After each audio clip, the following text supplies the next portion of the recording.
Welcome to the game Air Domination. In this video, we'll show you how to play. Let's start with the game setup. We have 9 map boards in total. Boards 1, 3, 5, and 7 are the corner boards. The red border on each board indicates the outside edge of the map. There is only one red border in boards 2, 4, 6, and 8. In each of them, there is one carrier, which is the base for each of the 4 players. Board number 9 is the center board. Place it in the middle of the table in a random orientation. Next, shuffle boards 2, 4, 6, and 8. Attach them randomly to the 4 sides of the center board. Rotate each board so that the red border always faces outward. Finally, shuffle boards 1, 3, 5, and 7 and place them in the 4 corners, again making sure the red border is on the outside. The final map should form a square with a continuous red border around the entire perimeter. Aircraft carrier and fighter cards. Each player chooses 1 aircraft carrier card and 1 fighter card. There are 4 aircraft carrier cards and 4 fighter cards in total. Each player can place the chosen cards in front of them, either vertically or horizontally. Placement of defensive and reinforcement tokens. Each player receives 1 weapon factory and 3 defensive units. As you can see at the top, each token can be placed on specific tiles. Ground units go on tiles marked with a green sign, and naval units on tiles marked with a blue sign. Each player selects one of the 4 factories and places it on their base board on a location marked with a green sign. Here are the ground defensive units. We put them in the sack. These are the naval units. We do the same with the defensive jet fighter units. Mix all the tokens and randomly select 3 for each player. Here is a ground unit. It can be placed on any ground tile with a green sign. The next is a defensive jet fighter. It can be placed anywhere, but it must be oriented in a specific direction. It only defends the tile it is pointing at. Repeat the process for the 3rd token. Equipment tokens. These are all the jet fighter tokens. Each player takes the 3 tokens according to the carrier they selected. These tokens represent the 3 jet fighters you can use in the game. Place them on your carrier board. We have air-to-ground missiles, bombs, air-to-air missiles, double-speed tokens, and turn tokens. Every time you receive an equipment token, place it in an empty carrier storage slot. For now, we will put them all in the sack. Carrier resources. As part of the game setup, take 8 random equipment tokens and place them in the empty slots of the carrier. Note that only 1 token can be placed in each slot. Defensive units will be placed on the base board, not on the carrier. Mission cards. After placing the defensive units on the base board, locate your carrier on your base and place the jet fighter on it. All mission cards have the same back, marked with a blue T for target. There are 5 types of mission cards, each targeting a different objective: a ground target, a naval defensive unit, a weapon factory, a defensive fighter, or another player's fighter. Shuffle all mission cards and place them face down where everyone can reach them. Each player receives 2 mission cards. In cooperative mode, each team still receives 2 cards, which they share. You do not need to reveal your mission cards to your opponents. In this example, the mission is to shoot down a Sukhoi Su-57. The PvP indicator on the mission card shows that the target is another player.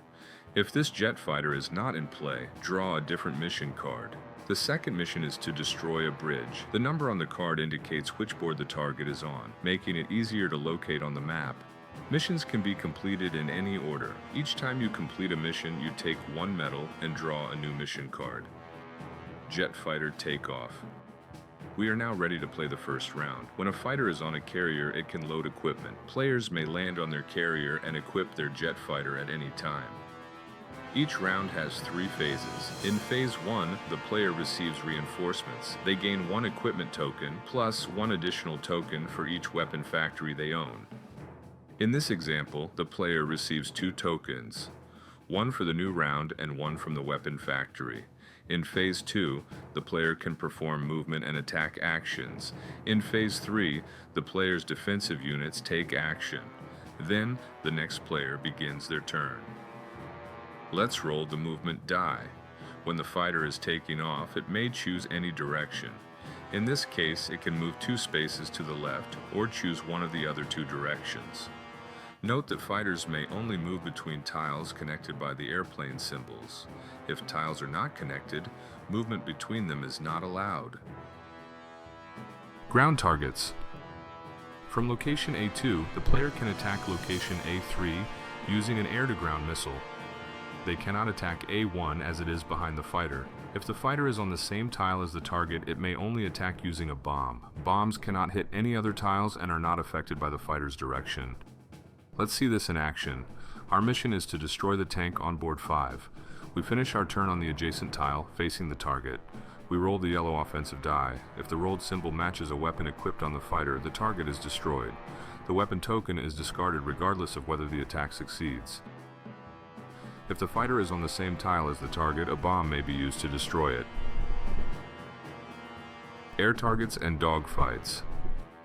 If we manage to position our jet fighter behind another fighter, we can attack it. By rolling an air-to-air missile and having it equipped, we can destroy the enemy fighter. The enemy does not need to be a mission target to be shot down. By rolling bullets, we can also destroy it. All jet fighters are always equipped with bullets. If 2 jet fighters are facing each other, they enter a dogfight. In a dogfight, they may continue attacking until one fighter is destroyed or one retreats. To retreat, the player must roll the movement die instead of the attack die. In dogfight frenzy mode, dogfights may occur even on the same tile, regardless of direction, allowing higher engagement and faster games. How defensive units attack. Defensive units act at the end of each player's turn. The player uses the orange die to attempt to shoot down enemy jet fighters. Defensive units have a range of 1 tile, meaning every directly connected tile. In this example, the defensive unit at A3 can attack enemy fighters at A1 and A4. All other tiles are out of range.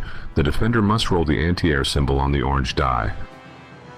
In the next example, 3 tiles are within range.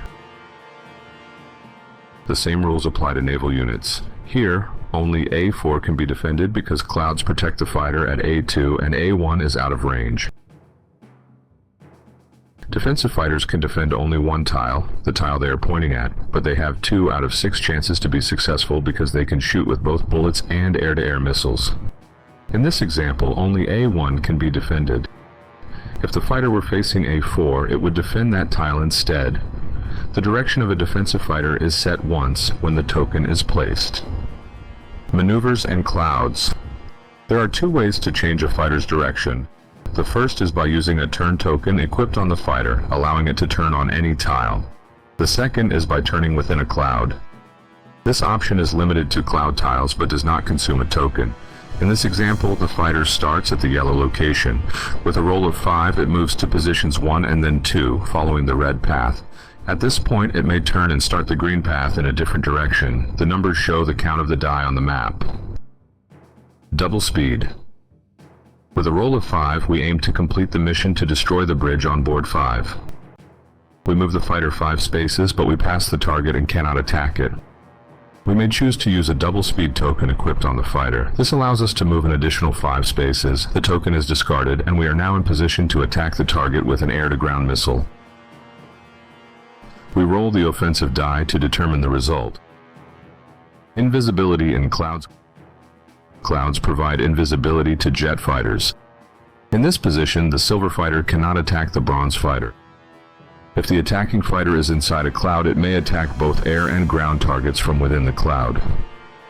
Victory conditions. A player wins by destroying all of their opponent's jet fighters, or by being the first to collect 3 medals representing 3 completed missions. In cooperative mode, where 2 players play against 2, the team must collect 4 medals combined or destroy all enemy fighters.